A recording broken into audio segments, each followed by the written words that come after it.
Hello friends, you are most welcome in my channel and please share, subscribe and press the like button and आज हम शुरू करने वाले हैं अपना इलेक्ट्रिसिटी चैप्टर का लेक्चर नंबर 5 जिसमें आज मैं आपसे फैक्टर अफेक्टिंग रेजिस्टेंस पढ़ाऊँगा और रजिस्टिविटी पढ़ाऊँगा और साथ ही साथ डिफरेंस बताऊँगा कि रेजिस्टेंस और रजिस्टिविटी में क्या डिफरेंस होता है। तो चलिए शुरू करते हैं आज का वीडियो। और शुरू करने से पहले मैं आपको यह बता देना चाहता हूँ कि अगर आप लोग चाहें कि हमें नोट्स चाहिए मतलब शॉर्ट नोट्स टाइप, तो आप अगर मेरे सब्सक्राइबर बढ़वा दें मतलब 100 सब्सक्राइबर करवा देंगे तो मैं आपको शॉर्ट नोट्स अवेलेबल करवा दूंगा अगले वीडियो में, और डिस्क्रिप्शन में आपको उसको लिंक दे दूंगा आपके शॉर्ट नोट्स मैं खुद लिखूंगा और ये जो मैं आपको कॉपी में लिख कर पढ़ाता हूँ वो इससे काफ़ी अच्छी रहेंगी। मैं अलग से लिख के आपको दूंगा, ठीक है। तो चलिए शुरू करते हैं आज का टॉपिक और बने रहे हमारे साथ और पढ़ते रहें हमेशा, ठीक है। तो चलिए शुरू करें। Factor affecting resistance. ओके, तो देखिए फैक्टर अफेक्टिंग रेजिस्टेंस के मतलब क्या है कि रेजिस्टेंस किन किन चीज़ों पे या किन किन बातों पर डिपेंड कर देता है। मतलब कि रेजिस्टेंस कहाँ पर किस तरह डिपेंड होता है जब वो कंडक्टर के अंदर चार्ज फ्लो होता है, और रेजिस्टेंस जब उसको अपोज करता है तो किन किन बातों का उसमें नोटिसेबल होती हैं और कैसे वो डिपेंड रहता है। तो चलिए शुरू करते हैं। तो पहला जो है वो ये है कि अगर हम कंडक्टर की लेंथ बढ़ा दें, मतलब कि एक कॉपर वायर है और अगर आप उसकी स्ट्रेच कर दें और उसकी लेंथ बढ़ा दें तो होगा क्या कि उसमें जितनी ज़्यादा आप लेंथ होगी किसी कंडक्टर में उतना ज़्यादा उसमें रेजिस्टेंस होगा। तो इस वजह से हम इसमें कुछ लिख सकते हैं कि resistance is directly proportional to length length of the conductor is directly proportional to resistance. Now we will discuss about second factor of affecting resistance. This is the area of cross section of conductor. What is cross section? Now we will discuss about cross section. Uh, you have seen a cylinder, okay? Why we take cylinder? Because uh, cylinder is like as wire, because the wire shape is also as cylinder, okay। तो देखिए जो cylinder में यहाँ पर जो area होता है, ये जो ऊपर गोले और नीचे जो एक गोले होते हैं दो, उनमें जो एरिया होता है यहाँ पर, ये पूरा एरिया नहीं, सिर्फ इनमें बात कर रहा हूँ। इस एरिया को हम क्रॉस सेक्शन एरिया कहते हैं। तो जो एरिया ऑफ क्रॉस सेक्शन होगा कंडक्टर का वो इन्वर्सली प्रोपोर्शनल होगा रेजिस्टेंस के, ठीक है। ये एक दूसरा डिपेंडेंसी हो गया कि resistance is inversely proportional to the area of cross section of conductor, okay. So I hope you understand what is cross section, okay. और ये तीसरा भी है इसका एक कि ये टेम्परेचर पर भी डिपेंड करता है, अराउंड और इनसाइड द कंडक्टर।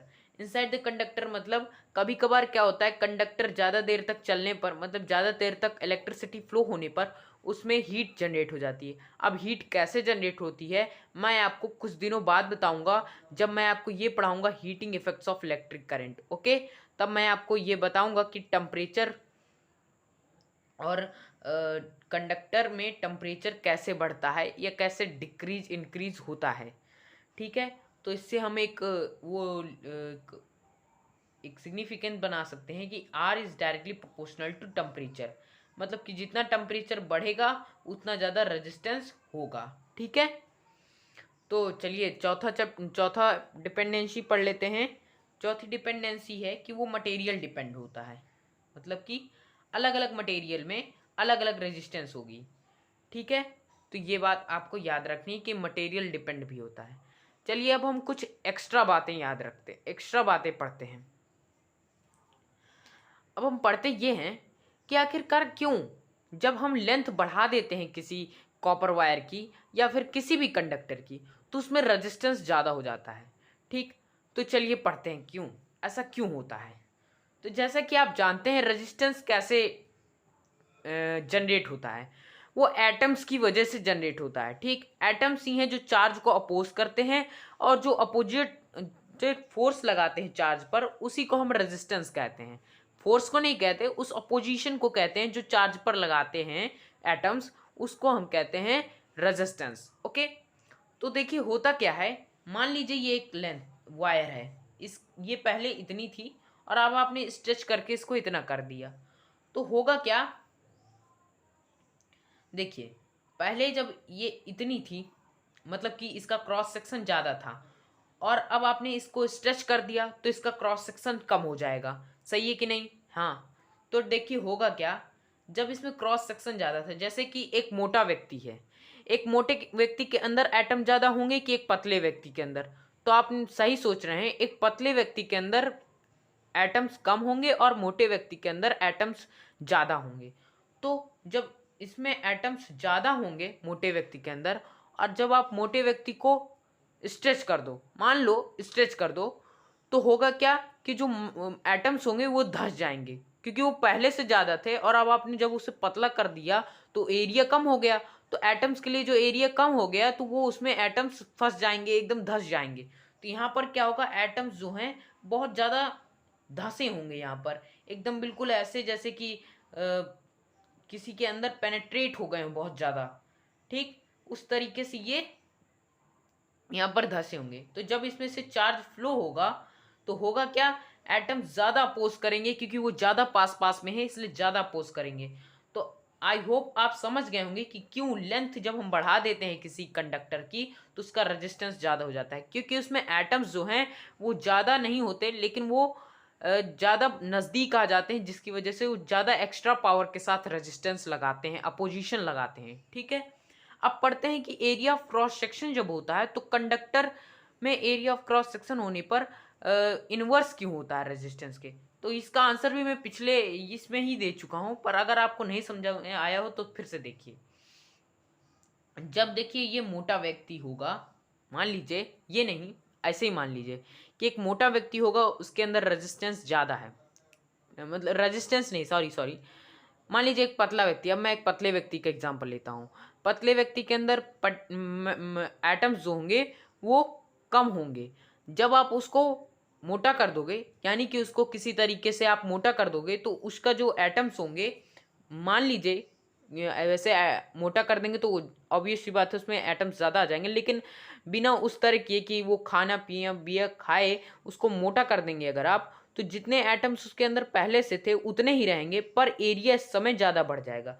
तो होगा क्या इस कंडीशन में, इस कंडीशन में कुछ इतना बड़ा होकर के एटम्स दूर दूर चले जाएंगे।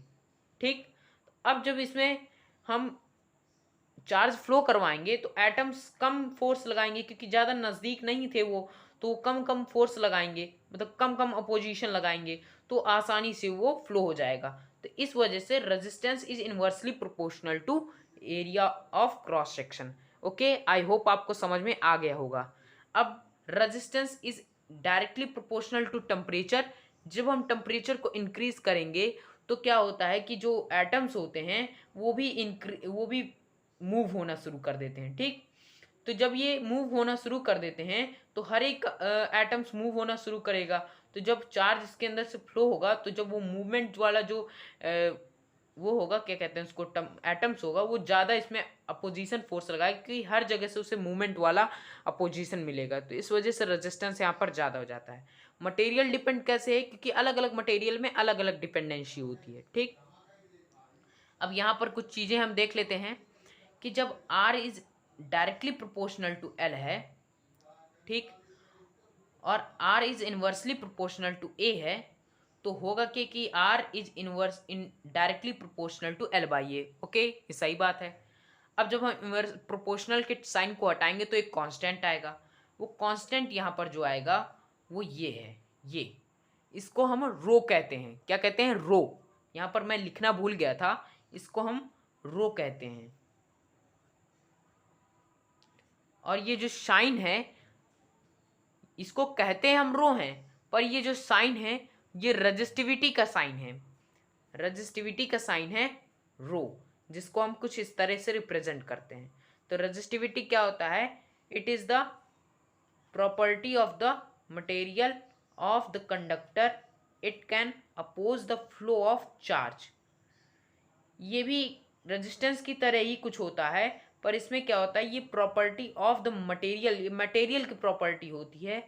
वो मटेरियल की प्रॉपर्टी नहीं होती, वो एटम्स के द्वारा लगाया जाता है, ये मटेरियल के द्वारा लगाया जाता है। दोनों बातों में थोड़ा सा अंतर है, ज़्यादा नहीं, बिल्कुल हल्का सा। ठीक, तो ये मटेरियल डिपेंडेंट है और ये प्रॉपर्टी है मटेरियल की जो कि कंडक्टर में होती है, जो अपोज करती है चार्ज के फ्लो को। तो इसके बारे में कुछ जानकारियाँ हैं जो कि हमें पता होनी चाहिए। जैसे इसका सिंबल जो है वो ये है, इसको हम रो कहते हैं, और जो इसकी एसआई यूनिट है वो ओम मीटर है। अब चलिए देखते हैं कि इसकी एसआई यूनिट ओम मीटर ही क्यों है, वो कैसे आई, उसका डेरिवेशन थोड़ा देख लेते हैं। नाउ जो कि हम डेरिवेशन डिस्कस करने वाले थे कि R is equals to rho into L upon A, ये तो हमें पता है। R की यूनिट ओम होती है, रो की हमें पता नहीं है, ए की मीटर स्क्वायर होती है, एल की मीटर होती है। तो जब 2 मीटर ऊपर 1 मीटर एक कटेगा तो नीचे 1 मीटर बस बचेगा।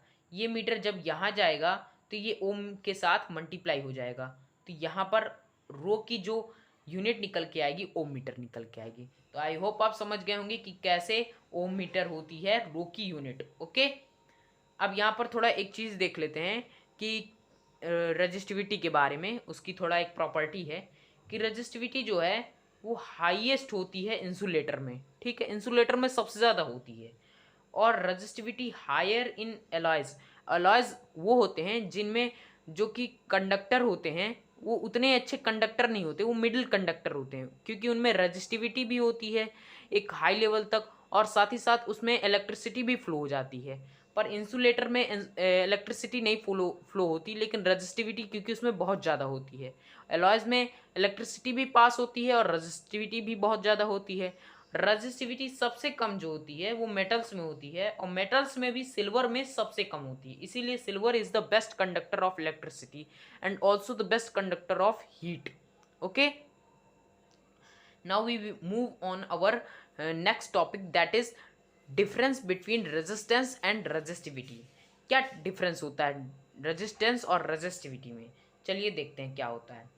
तो देखिए, कुछ ज़्यादा नहीं, यहाँ पर आपने पहले से पढ़ रखा है कुछ चीज़ें कि R is directly proportional to L, R is inversely proportional to area of cross section, R is directly proportional to temperature. पर रजिस्टिविटी कुछ उल्टा होता है कि resistivity is directly proportional to area of cross section, resistivity is inversely proportional to the length of the conductor, and resistivity is directly proportional to the resistance, and resistivity is directly proportional is also temperature. Okay, resistance is also directly proportional to temperature. These is the common proportionality in resistance and resistivity. Okay, दूसरा क्या होता है कि ये material की property होती है। हालांकि ये भी मटेरियल की प्रॉपर्टी होती है, पर ये हर एक मटेरियल में अलग अलग होती है। ये बात याद रखिएगा कि ये हर एक मटेरियल में अलग अलग होती है, ये भी हर एक मटेरियल में अलग अलग होती है। पर जैसे कि मैंने आपको बताया है कि रेजिस्टेंस एटम्स के द्वारा क्रिएट होता है, लेकिन रेजिस्टिविटी एक स्पेशल टाइप के मटेरियल के द्वारा उसमें रेजिस्टिविटी लगती है। ठीक, इसकी जो एसआई यूनिट होती है वो ओम होती है, इसकी ओम मीटर। इसके जो एप्लीकेंस हैं वो हीटर, फ्यूजेस, सेंसर एट्सेट्रा। और ये इसका जो रजिस्टिविटी का जो एप्लीकेशन है वो क्वालिटी टेस्ट फॉर कैल्क्रियस सॉइल। ये मैं आपको किसी और दिन पढ़ाऊँगा, क्योंकि ये हाई लेवल की चीज़ है, तो मैं इस चीज़ को आपको किसी और दिन पढ़ाऊँगा। ये चीज़ें आप समझ गए होंगे। तो आई होप आपको मेरा वीडियो अच्छा लगा होगा। तो please subscribe, share and comment in the box, and please subscribe my channel. Have a nice day. Thank you for watching my video.